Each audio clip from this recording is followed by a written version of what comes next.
이번 마지막으로 자신을 변호하고 있습니다. 재판장이신 하나님 앞에서 자신의 무죄를 강조하면서 순전하게 살아온 삶을 구구절절 드러내고 있습니다.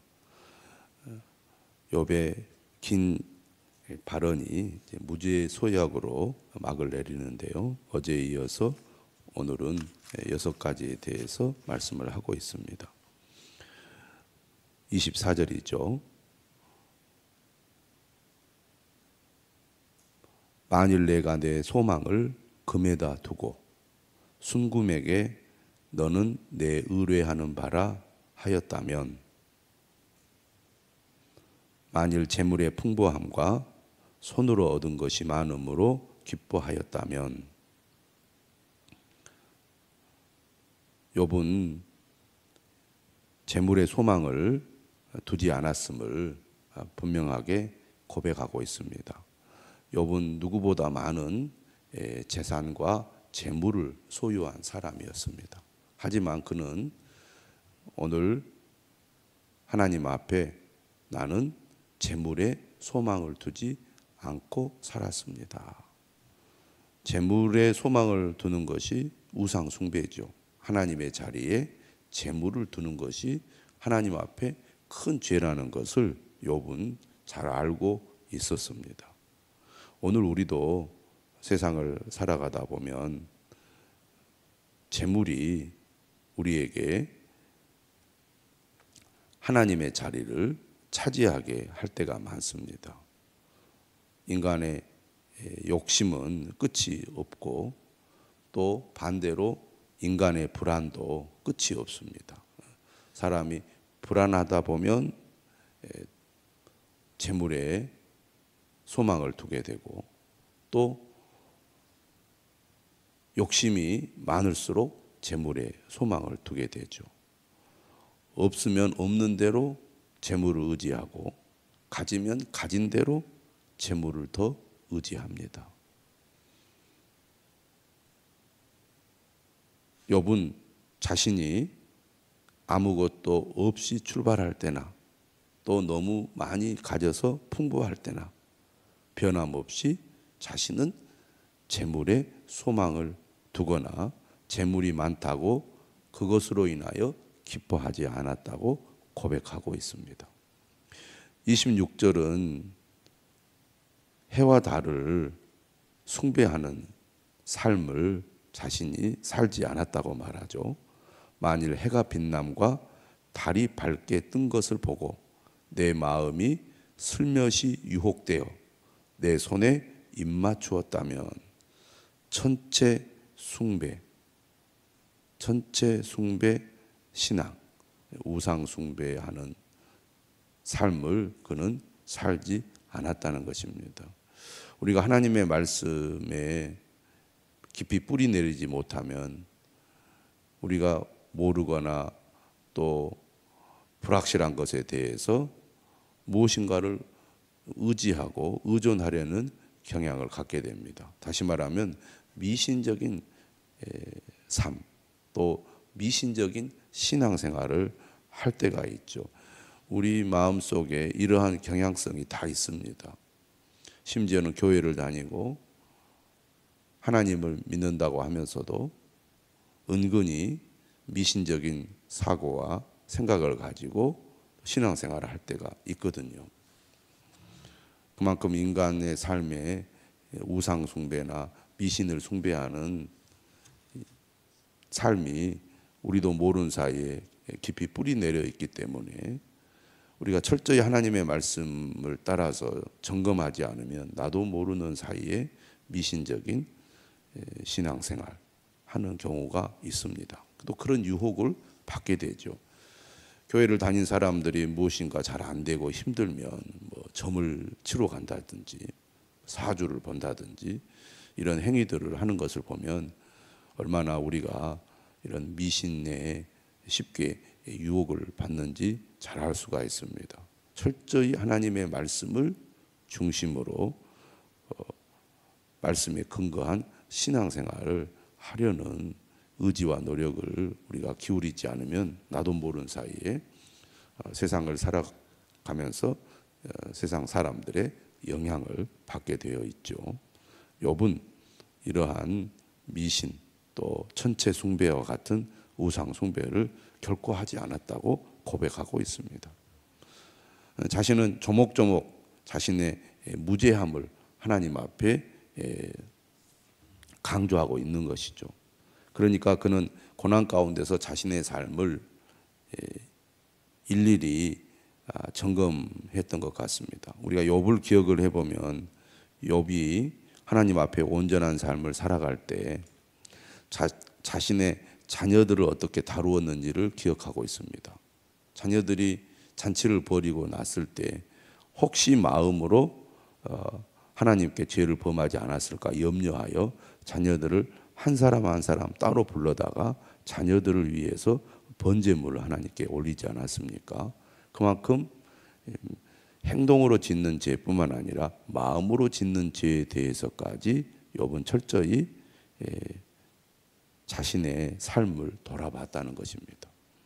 그런 의미에서 오늘 욥은 내가 혹 하나님 앞에 잘못한 것이 없는가를 살핀 거죠.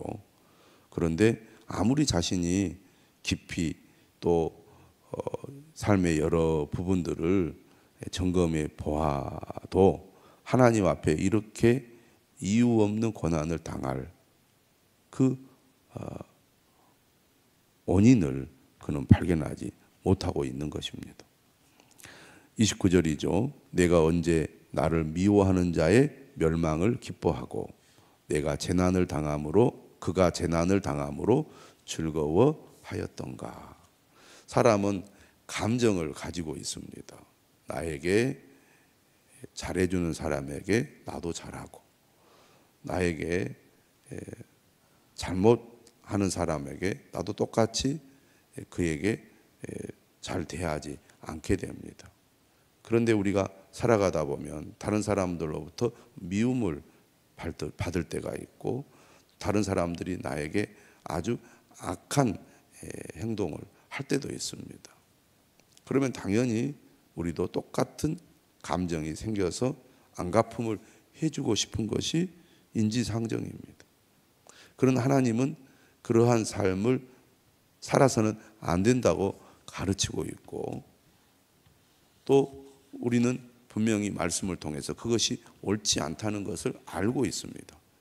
하지만 인간은 감정적인 경향이 강하기 때문에 실제로 이런 일을 겪다 보면 자연스럽게 나를 미워하는 자를 나도 미워하고 그가 재난을 당했다는 말을 들었을 때는 즐거워하게 되어 있습니다. 그런데 욥은 그렇게 하지 않았다는 것입니다.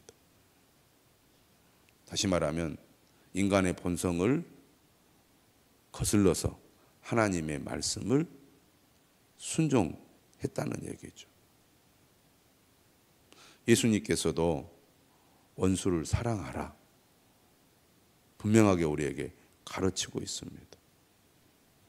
어떻게 보면 인간의 의지로는 온전히 실천하기가 어려운 명령이기도 합니다.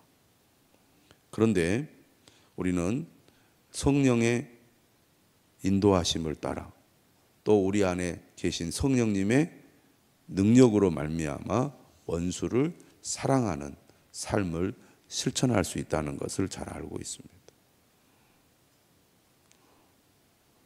용서하는 것 그리고 더 나아가 원수를 사랑하는 데까지 나아가는 것이 그리스도인의 마땅한 길이라는 것을 우리는 기억해야 할 것입니다. 욥은 이처럼 자신을 미워하는 자의 멸망을 기뻐하거나 그가 재난을 당한 것을 보고 즐거워하지 않았다고 말합니다. 실상은 나는 그가 죽기를 구하는 말로 그의 생명을 저주하여 내 입이 범죄하게 하지 아니하였노라. 욥은 단지 기뻐하고 즐거워하지 않았을 뿐만 아니라 이건 마음에서 나오는 거죠. 욥은 입으로도 범죄하지 않았다고 말합니다. 그 다음 31절은 이렇게 말하죠. 내 장막 사람들은 주인의 고기에 배부르지 않은 자가 어디 있느뇨 하지 아니하였는가. 내 장막 사람들이라는 것은 욥의 밑에서 사는 사람들이겠죠. 구체적으로는 32절에 나그네와 행인을 가리킨다고 할 수 있겠는데요. 실상은 나그네가 거리에서 자지 아니하도록 나는 행인에게 내 문을 열어 주었노라. 나그네와 행인을 외면하지 않고 그를 잘 맞이해서 또 맛있는 고기로 대접을 했다는 얘기입니다. 관대한 삶을 실천한 사람이죠. 우리가 신앙생활 하면서 하나님의 은혜, 하나님의 용서를 받은 사람으로서 다른 사람들에게 선을 베풀고 또 다른 사람들을 관대하게 대하는 것 매우 중요하다고 하겠습니다. 믿음의 사람들은 은혜를 받은 자로서 다른 사람들에게 매몰차거나 또 다른 사람들에게 인색하게 대하지 않아야 한다는 것이죠. 욥은 그러한 삶을 실천한 사람입니다.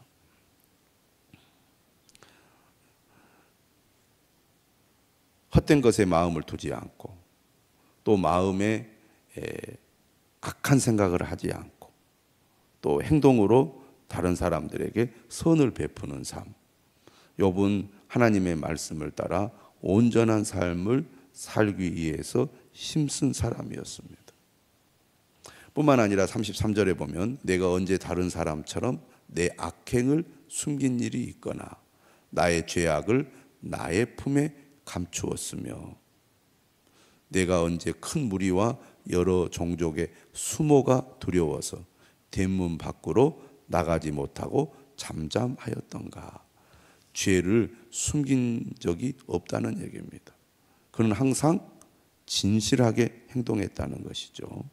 겉과 속이 다르지 않는 것.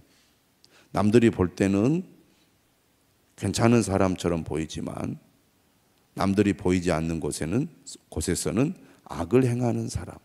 이렇게 겉과 속이 다른 이중적인 사람이 되지 않는 것 매우 중요하다고 하겠습니다. 우리는 분명히 알아야 되겠죠. 사람들은 모를 수 있거나 사람들은 못 볼 수 있지만 하나님은 다 알고 계시고 하나님은 다 보고 계신다는 것입니다. 누가 보거나 또 보지 않거나 우리는 진실하게 행동해야 한다는 것입니다. 인격이란 무엇입니까?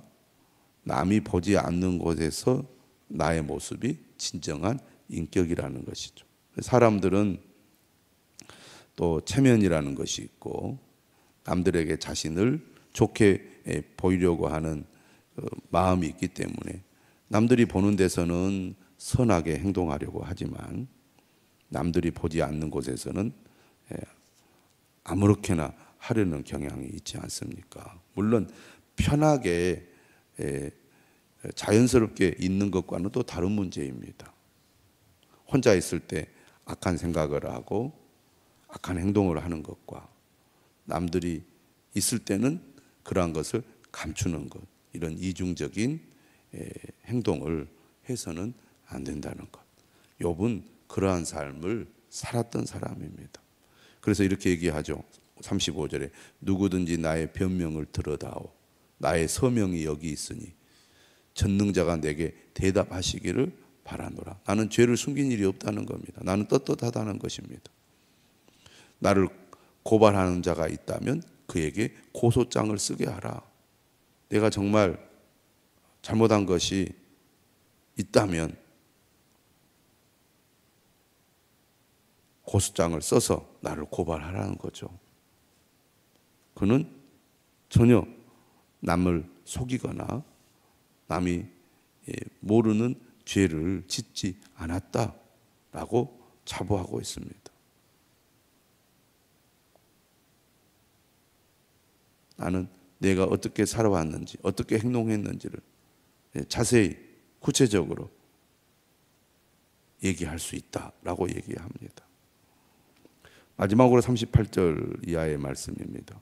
만일 내 밭이 나를 향하여 부르짖고 밭 이랑이 함께 울었다면, 만일 내가 값을 내지 않고 그 소출을 먹고 그 소유주가 생명을 잃게 하였다면, 땅에서 착취하는 일을 하지 않았다는 것입니다. 자신이 가지고 있는 힘으로 다른 사람을 착취하는 것, 이것은 결코 옳지 않다는 얘기죠. 만약 자신이 그러한 삶을 살았다면 밀 대신에 가시나무가 나고 보리 대신에 독보리가 나는 것이 마땅하니라. 우리가 사회생활 속에서도 우리 직장생활이나 또 사업이나 그 어떤 일을 할 때에 이처럼 다른 사람들을 억압하거나 착취하거나 부당하게 이익을 추구하거나 이런 삶을 실천해서는 안 되겠습니다. 우리의 삶이 교회 안에서만이 아니라 교회 밖에서도 하나님 앞에 합당한 삶을 사는 것이 믿음의 삶이고 또 그리스도인이 가야 할 길이라는 거죠. 오늘 욥은 이처럼 구체적으로 조목조목 자신이 하나님 앞에 의로운 삶을 살아왔음을 강조하면서 자신이 왜 이해할 수 없는 고난을 당하고 있는지 그 이유를 알고 싶어 합니다. 오늘 우리도 때로는 하나님의 말씀을 따라 진실하게 또 정직하게 최선을 다해 살고 있지만 이해할 수 없는 고난을 당할 수가 있습니다. 그런 가운데서도 욥처럼 하나님을 찾고 하나님께 구하고 하나님을 더욱 의지하는 삶을 살아야 할 것입니다. 끝까지 믿음을 지키면, 끝까지 믿음으로 이기면 반드시 하나님께서 욥을 회복시켜 주신 것처럼 우리의 삶도 반드시 회복시켜 주시고 도와주실 줄 믿습니다. 기도하겠습니다.